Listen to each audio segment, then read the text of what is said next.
What does your brand and milk have in common? Well, when milk goes bad, it's really bad. And when your brand and its message go bad, it too is really bad. The challenge is that for milk, we have a general idea of when it's going to go bad. It's right there on the carton. But your brand and its message, that's not so easy to figure out. If you own a brand, manage a brand, or rely on a brand, you will not regret the next few minutes with me, I promise. We'll go over why it's so important to stay vigilant about your brand's freshness, how to tell if your brand message does need a little zhuzhing, and what to do if it does. Brand evolutions are all around us, and sometimes we notice them, sometimes we don't. And that's okay, but most of the time, we do not realize what is driving that change. Case in point, you deserve a break today. McDonald's famous campaign that lasted for years, decades. It was started by Leo Burnett around 1973, and it was so successful that Adweek listed it as one of the top 5 jingles of the 20th century. But fast forward to 2003, and that message was falling flat. It was seen as condescending. Don't tell me I need a break today. I know I need a break today. So McDonald's shifted to I'm loving it, not telling people what they needed, but showing them where they could get that break today. And it exists to this day. Now, you might be saying, gosh, that was decades. My message is only 3 years old. Well, that's fair, but you never know how long a message is going to last because every market, every business, every time, it's all different. Take a look at this. Take a look at these campaigns from Chevrolet. Heartbeat of America, 7 years. Like a Rock, 13 years. An American Revolution, 9. None of those change because they stopped being true. They changed because the world around them had started to change. For example, take American Revolution. That was in direct response to the perception that American cars were inferior to foreign cars. And for many years, they were. But this campaign was aimed at shifting that perception to a new identity, a new belief, a new way to look at Chevrolet.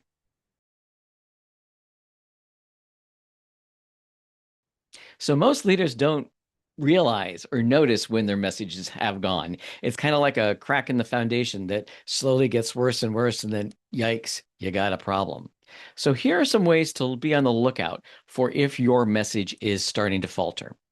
The first is KPIs. Any of the performance indicators that you typically watch, watch them. And if something is askew, it's very likely that your messaging is not pulling its weight. And then there are some KPIs that you may not notice, some more anecdotal ones, like it's harder to get a meeting, or renewals used to be just a formality, but now they take a little bit more work. Next, your competitors have shifted message. You don't want to do what your competitors do, or you don't want to follow suit, but pay attention because if 2 or 3 of them are changing their message, maybe they know something you don't. Perceptions are out of sync with reality.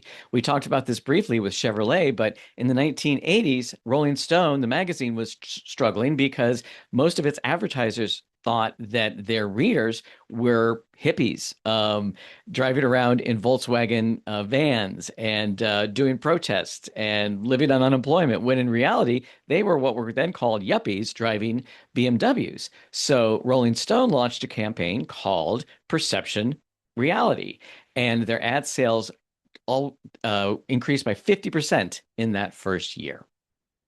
Then there are public mores, which shift and change. Take global warming. As travelers started to think about their own culpability in climate change through their carbon footprints, Delta leaned into a more carbon neutral message.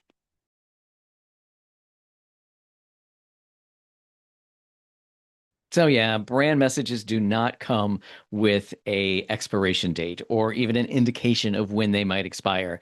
That would be nice, but it'd kind of be like the teacher telling the students when the music was going to stop during a game of musical chairs. It just doesn't work that way. Here are some of the reasons why messages have volatile expiration dates.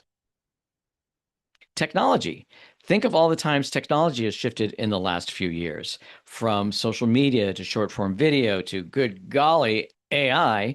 Things like that, shifts like that will have a profound impact on expectations for you and your message. Then there are cultural and societal changes. That pandemic we had, remember that? Generational changes, changes in attitudes about authenticity, about capitalism, about anything. Those are constantly changing, and there's no way to tell how it's going to and when it's going to impact your message. Also, our expectations have become way more sophisticated over the years, and that's going to continue. Now we are on the lookout for people telling us just what they think we want to hear. We want to have stories. We want to have a connection with the brands with which we work, even in the B2B space.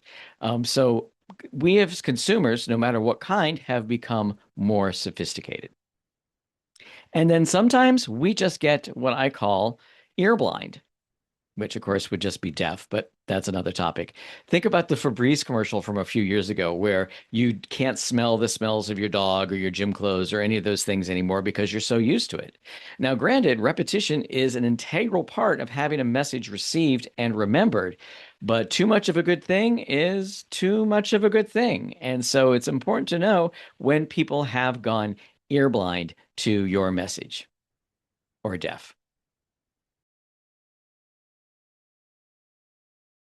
So, what to do when your message goes wrong?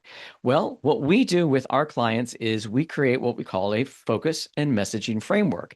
And it's four simple questions that you answer in order to create it. Now, the questions are simple, but the process isn't, because once you get in there and try to do it succinctly and thoroughly and authentically, it's a little bit harder than these questions sound. But let's go through it.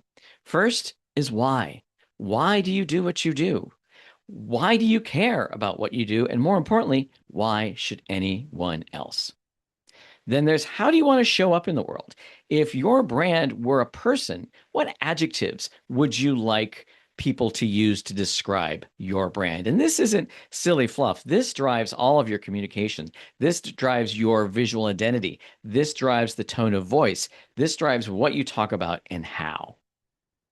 Then there's the people you serve. What is it they need? What do you provide for them? What need do you meet? And here's the thing that most people miss. How do they want to feel when they are done? My classic example of this is accounting. People have accountants do their tax returns. That's a need. But what they really want is confidence. They want confidence that they won't get audited. And if they do, someone will have their back. And then, not first, and then you talk about what you do and how you do it in a way that is relevant and competitively differentiated from all the other options people have. So figure out why your work is important. Figure out how you want to show up in the world. Figure out what need and wants you are fulfilling, and then really get clear on what you do and how you do it differently than all the other options people have. Sure, those questions sound simple, but finding the answers, not always. But it is time well spent because once you have your framework, your message will be stronger, it will be more resilient, and it will connect with the people most important to your success. To get started, check out some of the videos that I have on the channel. I'll link to some of them in the notes and to more videos that might be coming. Okay, that's all for now. You know the drill. Like, subscribe, tell all your friends, and of course, stay on brand.